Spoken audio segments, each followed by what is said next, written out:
Hello student, कैसे हैं आप लोग। तो बच्चों, आज मैं कॉम्प्लेक्स नंबर अगला टॉपिक, अगला चैप्टर कॉम्प्लेक्स नंबर पढ़ाने जा रहा हूं। जो 11th के स्टूडेंट्स हैं उनके लिए इंफॉर्मेशन कि बच्चों आपकी सेट्स का, रिलेशन का, पीएमआई का ये प्रॉपर प्लेलिस्ट अवेलेबल है आपके उसमें। मैं लिंक इस वीडियो की डिस्क्रिप्शन बॉक्स में तीनों के लिंक शेयर कर दूंगा। जिसे देखना है देख सकता है, पढ़ सकता है। और ध्यान रखिए कि हर एक चैप्टर, यहाँ पर मैं पूरी कोशिश कर रहा हूँ कि हर एक चैप्टर की प्लेलिस्ट में बना कर डालता जाऊँ, आपके कंसेप्ट क्लियर करवाता रहूँ। बच्चों, अगर किसी बच्चे को कोई समस्या या प्रॉब्लम लगती है तो प्लीज़ कमेंट जरूर करें, क्योंकि बिना कमेंट के मुझे नहीं पता चल पाएगा कि आप लोगों को चाहिए क्या और आपकी रिक्वायरमेंट क्या है या कमी क्या लग रही है। तो कमी को या जो भी चीज़ें हैं इसको फुलफ़िल करने के लिए आपके सपोर्ट की मुझे ज़रूरत है। तो आप प्लीज़ जो भी दिक्कत लगे वो प्लीज़ कमेंट के थ्रू मुझे बताएं। आपकी कमेंट के अकॉर्डिंग जो भी ज़रूरत होगी मैं पूरी करने की कोशिश करूँगा। तो आज हम स्टार्ट करेंगे कॉम्प्लेक्स नंबर। वीडियो स्टार्ट करने से पहले एक छोटी सी रिक्वेस्ट है, अगर वीडियो अच्छी लगती है तो लाइक, सब्सक्राइब और शेयर करना ना भूलें, जिससे कि और बच्चों को भी बेनिफिट मिल सके, वो भी पढ़ाई ढंग से कर सकें। तो स्टार्ट करते हैं कॉम्प्लेक्स नंबर। बच्चों, कॉम्प्लेक्स नंबर,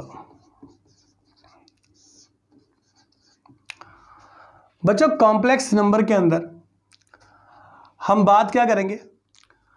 हम यहाँ दो, देखो बेटा, कॉम्प्लेक्स नंबर को हम डिनोट करते हैं जेड से। डिनोट करने का तरीका क्या, जेड है। इसे लिखते हैं ए प्लस आयोटा बी। ये आयोटा क्या है इसे भी क्लियर करेंगे। तो मैं बता दूं कि ये कहना क्या चाहता है, ये कॉम्प्लेक्स है क्या। अगर जनरल मीन्स बताऊं इसकी, तो इसका मतलब होता है रियल और इसका मतलब होता है इमेजिनरी। रियल नंबर और इमेजिनरी नंबर, यानी कहा जाए तो जेड कॉम्प्लेक्स नंबर है। और कॉम्प्लेक्स का मतलब क्या होता है, composition. Composition of two number, the first number is real and the another is imaginary.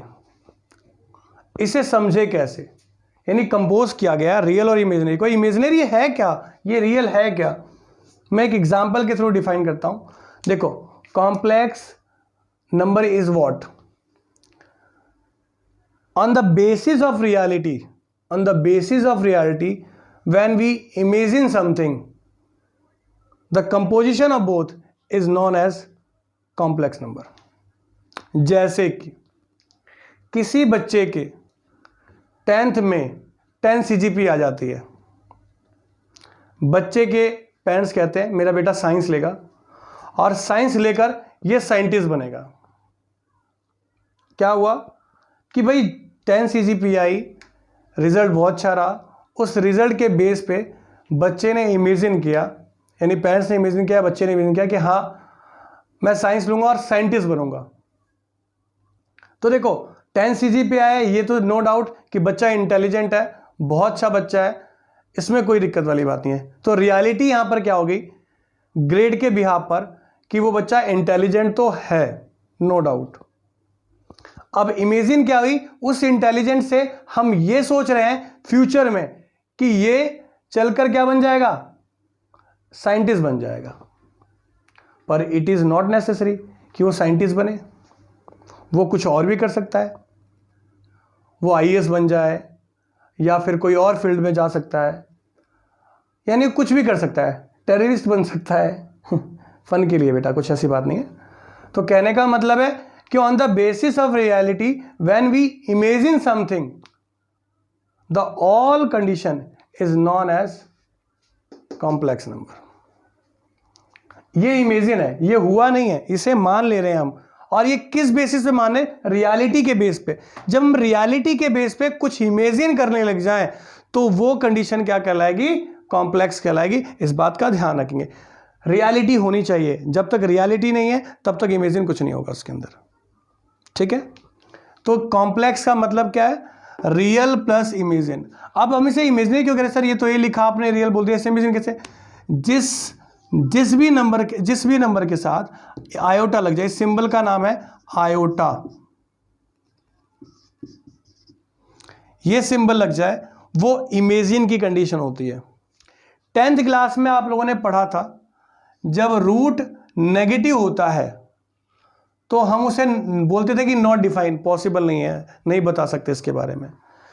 Actual में आपको बताऊं, उस समय जो आपने नॉट डिफाइन या नॉट पॉसिबल बोला था, वही कंडीशन क्या है बेटा, आयोटा है, इमेजिन है। और यानी आयोटा की जो मेन वैल्यू है वो -1 रूट है, यानी रूट में -1 की जो वैल्यू है उसे हम आयोटा कहते हैं, इमेजिन कंडीशन कहते हैं। ठीक है, इस सिंबल का नाम आयोटा है, ध्यान रखेंगे आप। और ये जिसके साथ लगेगा वो पार्ट इमेजिन पार्ट कहलाएगा। क्या कहलाएगा, इमेजिन पार्ट कहलाएगा। यहाँ एक छोटी सी बात थोड़ा ध्यान रखना है आपने, ये मैंने -1 बोला, इसको समझ लेते हैं एक बार। ठीक है, आयोटा इक्वल टू -√1। अगर मैं यहाँ स्क्वायरिंग बोथ साइड कर दूं, क्या कर दूं, स्क्वायरिंग बोथ साइड, तो आयोटा का स्क्वायर इक्वल टू -1 हो जाएगा। अब अगर मैं आयोटा की क्यूब की बात करूं, तो आयोटा स्क्वायर इंटू आयोटा, तो -1 इंटू आयोटा क्या हो गया, माइनस का आयोटा, तो आयोटा की क्यूब क्या हो गया, माइनस आयोटा हो गया। ठीक है, आयोटा स्क्वायर -1 और आयोटा आपको पता ही है। ऐसे ही अगर मैं आयोटा 4 की बात करूं, तो बच्चों आयोटा 4 क्या होता है, iota square into iota square, इसकी वैल्यू भी -1 है और इसकी वैल्यू भी -1 है, ये 1 हो गई। तो आयोटा 4 की जो वैल्यू है वो 1 हो गई। ठीक है, तो ये आपकी कंडीशन है। तो आयोटा की वैल्यू -√1, आयोटा स्क्वायर -1, आयोटा की क्यूब माइनस आयोटा, आयोटा की 4 1। इसकी पावर अब कितनी भी बन जाए, इन चारों की हेल्प से आप निकाल सकते हैं। जैसे अगर मैं बोलूं आयोटा की पावर 10 है, तो आयोटा की पावर 4 का स्क्वायर 8 हो गया। अब बचा क्या, 2, भाई 8 + 2 10 हो गया। आयोटा 4 कितना होता है, 1, 1 का स्क्वायर 1, आयोटा 2 की वैल्यू -1, तो ये -1 आ गया। तो आप इन चारों की हेल्प से आयोटा की किसी भी वैल्यू को निकाल सकते हैं। बस बच्चों एक ही रिक्वेस्ट है आपसे कि इसमें एक बात ध्यान रखनी है आपने, कि जो आयोटा माइनस में दिया हो, यानी अपॉन में दे रखा हो, आयोटा 10 या 15 या कुछ भी दे रखा हो, कभी भी आयोटा अपॉन के केस में पॉसिबल नहीं है। जैसे मैं मान लेता हूं ये मेरे पास 1 आयोटा है, कुछ ऐसा है, तो 1 आयोटा है, तो जब भी नीचे अब आयोटा होगा उस आयोटा को रिमूव किया जाएगा बाय यूजिंग ऑफ रैशनलाइजेशन।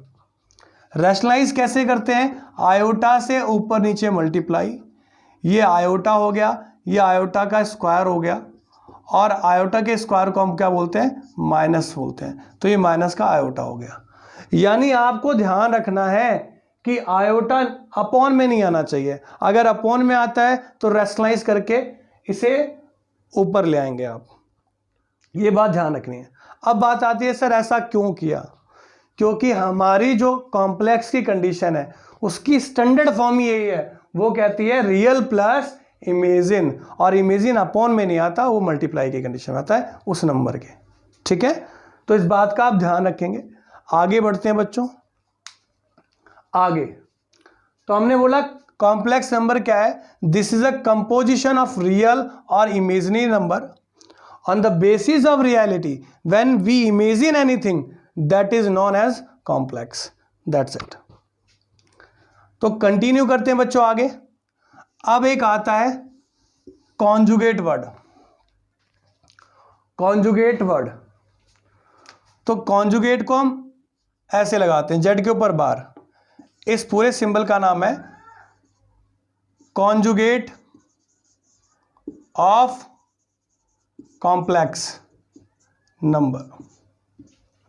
करते क्या है इसमें बच्चों, इसमें हम करते क्या है, जो भी इमेजिन कंडीशन होती है उसे नेगेटिव कर देते हैं। अब ध्यान से सुनो, कॉन्जुगेट का मतलब होता है रिवर्स। रियलिटी, हमने क्या बोला था कि रियलिटी के बेस पे जब हम इमेजिन करते हैं समथिंग, मैंने कहा कि बच्चे के 10 CGPA आए तो उसे क्या मिले, वो साइंटिस्ट बन जाएगा, साइंस ले लिया उसने, पर जरूरी थोड़ी ना साइंटिस्ट बनेगा, वो टेररिस्ट बन गया। तो कहने का मतलब है कि reality can't be change, reality तो रहेगी सेम, वो बदलने वाली बात नहीं है। बदलेगा क्या, जो इमेजिन आपने किया है सिर्फ वही कंडीशन आपकी बदलेगी, बाकी कोई वैल्यू बदलने वाली नहीं है, यानी रियलिटी नहीं बदलेगी। कॉन्जुगेट यानी रिवर्स किया गया है, तो रिवर्स में क्या बदल सकता है, इमेजिन कंडीशन बदल सकती है, इसलिए सिर्फ आयोटा के आगे का सिंबल ही चेंज करेंगे, रियलिटी के साथ कोई पंगा नहीं करना आपने। तो conjugate of any complex number is what the symbol of iota can be change। अगर पॉजिटिव है तो नेगेटिव, और अगर नेगेटिव है तो यहां पर पॉजिटिव, सिर्फ आयोटा के आगे का सिंबल चेंज करना है। फॉर एग्जाम्पल, अगर यहां पर कॉम्प्लेक्स नंबर दिया हुआ है z इक्वल टू -2 -3 आयोटा, तो इसका कॉन्जुगेट क्या होगा, -2 सेम रहेगा, सिर्फ आयोटा के आगे का सिंबल चेंज होगा। अगर मेरे किसी क्वेश्चन का आंसर आ गया 2 आयोटा, तो इसकी स्टैंडर्ड फॉर्म है 0 + 2 आयोटा, यानी हमें इस तरीके से लिखना है, this is the standard form of complex number. ये हमने पढ़ा है, ये चीज़ें ध्यान रखेंगे, छोटी छोटी चीज़ें पर बहुत इंपॉर्टेंट चीज़ें हैं, ठीक है। तो कंटिन्यू करते हैं इसके आगे। तो बच्चों इसके आगे हम पढ़ेंगे मॉडुलस, मैं यहां नोट कर देता हूं, मॉडुलस, इस सिंबल को बोलते हैं मॉडुलस। मॉडुलस, मॉडुलस के आर से भी लिखते हैं, आर क्या है बताऊंगा बाद में, आर्गेंट वगैरह कुछ बात करते हैं हम, आर की कंडीशन। इसे निकालते कैसे हैं, तो मॉडुलस क्या होता है, जो रियल नंबर होता है उसका स्क्वायर, और जो इमेजिनरी का कॉफिशिएंट होता है उसका स्क्वायर। याद रखिएगा आयोटा नहीं यूज किया जाता, आयोटा कभी कंडीशन में यूज नहीं होती, जो आयोटा का कॉफिशिएंट होगा वही सिर्फ यूज होगा। मान लीजिए एग्जाम्पल के तौर पे यही मेरा कंडीशन है, मैं इसका वो निकाल रहा हूँ, इस वाले का मॉडुलस निकाल रहा हूँ, तो मैं क्या लिखूंगा, -2 का स्क्वायर प्लस आयोटा का कॉफिशिएंट क्या है -3, तो -3 का स्क्वायर, तो 4 + 9 √-13। तो इस तरह से आप क्या निकाल सकते हैं, मॉडुलस निकाल सकते हैं, यानी मॉडुलस निकालने का तरीका ये है, ठीक है। इसे फटाफट नोट कर लीजिए और इसके आगे हम बढ़ते हैं बच्चों, ठीक है। तो कॉम्प्लेक्स की कंडीशन आगे देखते हैं बच्चों। अब इसके बाद आता है इनवर्स टॉपिक, छोटा सा टॉपिक है इनवर्स। बच्चों मैं आप लोगों से बार बार एक ही रिक्वेस्ट कर रहा हूं कि बच्चों किसी को भी कोई समस्या या प्रॉब्लम लगती है तो वीडियो के नीचे आप कमेंट करें कि सर ये प्रॉब्लम है, ये चीज़ समझ में नहीं है, ये कंडीशन है, मैं उस वीडियो के नीचे उसके जो भी कमेंट्स हैं उसके अकॉर्डिंग आपका रिप्लाई जरूर करूंगा, और अगर कोई कॉन्सेप्ट नहीं क्लियर हुआ तो उसे कमिंग वीडियो के अंदर पुट अप कर दूंगा। प्लीज़ इस बात का ध्यान रखें कि कोई समस्या है तो उसके लिए ज़रूर आप मेंशन करवाएं, ठीक है। और वीडियो अच्छी लगती है तो लाइक, सब्सक्राइब और शेयर करना ना भूलें। इस कोरोना की प्रॉब्लम के अंदर बहुत सारे ऐसे बच्चे हैं जो स्टडी नहीं कर पा रहे हैं या प्रॉपर स्टडी नहीं हो पा रही है, तो उन बच्चों को मेरी तरफ से ये छोटा सा एक छोटा सपोर्ट है जिससे वो थोड़ी मोड़ी स्टडी ढंग से कर पाएँ, और मेरी तरफ से उनके लिए हमेशा कोशिश चलती रहेगी। तो प्लीज़ आप इस बात का ध्यान रखें और वो करें, और वीडियो को एंड तक देखें, क्योंकि बहुत सारी बातें हैं जो स्टार्टिंग में नहीं होती पर एंड तक वो सारी चीज़ क्लियर की जाती है, ठीक है। तो आगे बढ़ते हैं बच्चों, इनवर्स समझते हैं बच्चों। इस सिंबल को बोलते हैं मल्टीप्लिकेटिव इनवर्स। क्या बोलते हैं, इनवर्स बोलते हैं बेटा, इनवर्स और कॉम्प्लेक्स। इस सिंबल को हम कैसे डिफाइन करते हैं, conjugate of complex number upon modulus का square, conjugate of complex number upon modulus का स्क्वायर। समझ लेते हैं ये क्या कर रखा है क्या नहीं रखा, इस फॉर्मूले को डिस्कस कर लेते हैं प्रॉपर। हमने कहा भाई, मैंने लेट किया, मेरे पास z क्या है, a प्लस आयोटा b है, ठीक है। अब हम बात करते हैं, मुझे इन्वर्स चाहिए। इन्वर्स का मतलब होता है 1/z, 1/z। हमने इस फॉर्म को लिखा 1/a प्लस आयोटा b। मैंने आयोटा जब स्टार्ट कराया था तो बताया था कि कभी भी अपॉन में आयोटा नहीं होता, क्योंकि हमारी स्टैंडर्ड फॉर्म इस चीज़ को अलाउ नहीं करती। स्टैंडर्ड फॉर्म इस फॉर्म में है।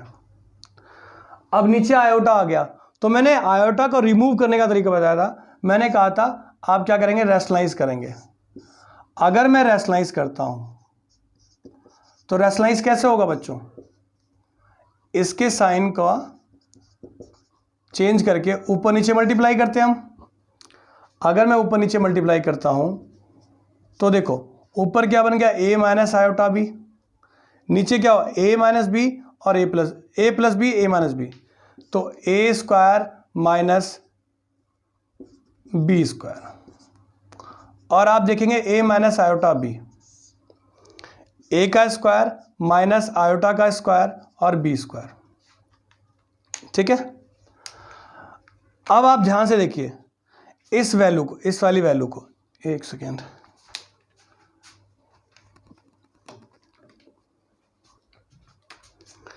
इस वाली वैल्यू को a माइनस आयोटा भी तो लिख रहे हैं, ठीक है।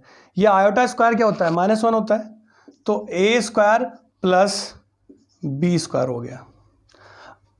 आपका जो फॉर्मूला था कॉन्जुगेट, अब ध्यान से देखेंगे, ये कॉन्जुगेट का मतलब क्या था, सिंबल को चेंज कर दो आयोटा के आगे। मॉडुलस का स्क्वायर, हमने अभी मॉडुलस क्या निकाला था, हमने निकाला था root a square plus b square. अगर बच्चों मैं इस मॉडुलस का स्क्वायर करता हूं, मॉडुलस का स्क्वायर, तो a square plus b square होता है। अब ध्यान से देखिए, ये वही वैल्यू आई ना जो मैंने यहां लिखा, तो ये फॉर्मूला वैलिड फॉर्मूला है इस कंडीशन के लिए। इसे आप नोट कर लें, इसे आप प्रॉपर ढंग से नोट कर लें, ठीक है। तो इस तरीके से कॉम्प्लेक्सिटी कंडीशन डिस्कस कर लेते हैं। अब इस टॉपिक को लेकर मैं एक दो एग्जाम्पल, एक दो कंडीशन और डिस्कस कर लेता हूं। तो ये नोट करने के बाद ये रफ करता हूं बच्चों, ध्यान रखना, this is standard form.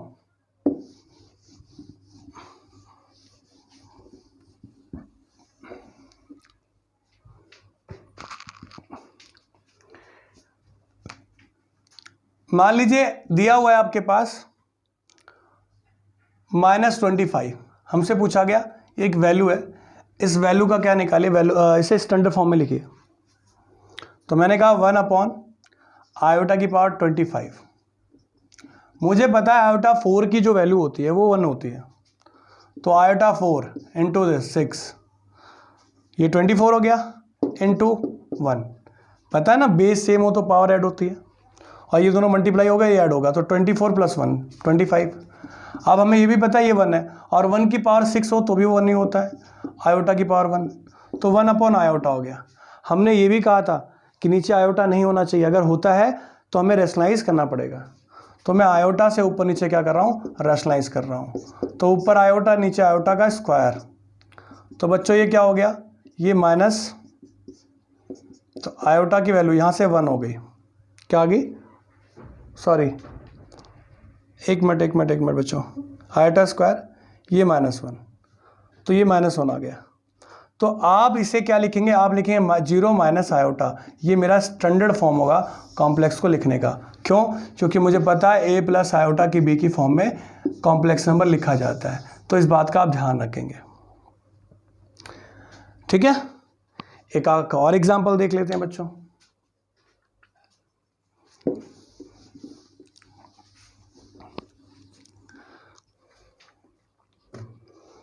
Example में जैसे 1/3 minus 2/3 iota minus 4/7 plus 7/3 iota, कुछ ऐसी कंडीशन आ गई। तो हमें क्या करना है, रियल को एक साथ करना है, इमेजिन को एक साथ करना है। तो 1/3 -2/3 आयोटा, -4/7, माइनस का 7/3 आयोटा। ये और ये दोनों रियल नंबर है। एक साथ बताया था बच्चों मैंने आपको, मैंने क्या कहा था, जिसके साथ आयोटा सिंबल लग जाए वो इमेजिन कहलाएगा और बाकी रियल। ये दोनों क्या है, इमेजिनरी है। तो दोनों में आयोटा है, आयोटा बाहर ले लो, और दोनों में माइनस है तो बाहर नहीं लिया मैंने। तो 2/3 + 7/3 एलसीएम लिया तो 7 - 12/21 आयोटा, 9 + 21/9, ठीक है, सॉरी 3, ये सीधा हो जाएगा बच्चों। 7 + 2 9, 9/3, तो ये 3 आ गया। ये कितना हो गया बच्चों, ये सब्ट्रैक्ट होने के बाद इसमें से 7 अगर सब्ट्रैक्ट होता है तो माइनस का 5/21 होगा और माइनस का 3 आयोटा।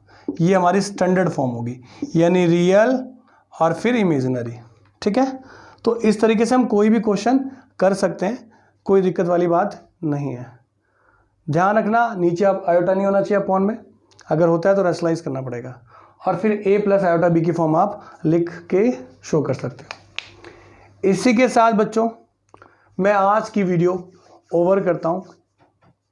आपसे बच्चों एक रिक्वेस्ट है कि वीडियो अगर अच्छी लगती है तो लाइक, सब्सक्राइब और शेयर करना ना भूलें। कोरोना की प्रॉब्लम बहुत ज़्यादा चल रही है, संभल के रहिए, बच के रहिए, सोशल डिस्टेंसिंग का प्रॉपर ढंग से फॉलो कीजिए, अपना भी ध्यान रखिए, अपने पड़ोसियों का भी ध्यान रखिए, और अगर कहीं जाना भी पड़ता है तो पूरा प्रिकॉशन लेकर चलें। और एक्चुअल में प्रॉपर प्रिकॉशन लेना इसलिए ज़रूरी है क्योंकि कुछ भी पता नहीं किसके साथ क्या हो जाए। और सबसे इम्पोर्टेंट बात, आरोग्य सेतु नाम का जो ऐप है ज़रूर डाउनलोड करें, जिससे कि आपको एक्चुअल थ्रेट का पता चल सके और आप उसके अकॉर्डिंग प्रॉपर प्रिकॉशन लेकर ही बाहर निकलें। इसी के साथ bye bye, take care, next video मिलते हैं, थैंक यू।